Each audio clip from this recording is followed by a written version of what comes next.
தேங்கவே குமார குதிச்சு செல்வம் தலை தோங்கவே ஓடுங்கள் மாதர்களே பொன்னால் சிறுகுலவை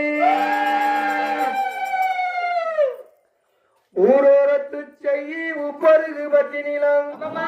நன்றாய் உழுது நரியாய் பரம்படித்து அது கண்ட நெல்லு ஆயிரக்களமாம் நம்மோடு ஆட்களால் எடுத்தெழுத மாட்டாமல் ஏழமதி மோரம் என்று நம்மோடு எழுதாளுடையவர் காலால் எழுதி கவிவாடி வாரார் என்று ஓடுங்கள் மாதர்களா பொன்னால் சிறுகுலவை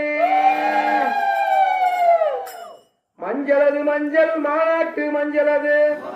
அஞ்சு பொதியிலே அனுப்பிவிட்ட மஞ்சளது 10 பொதியிலே பார்த்துவிட்ட மஞ்சளது ஆற்றிலே வந்தால் அதிக சூடாகும் என்று சேற்றிலே வந்தால் சேரி ஒட்டும் என்று சொல்லி நம்மோடு வரணவாசி ஆமணக்கன் தண்டுடைத்து பூமணக்க வாரார் என்று ஓடுங்கள் மாதர்களா பொன்னால் சிறுகுலவை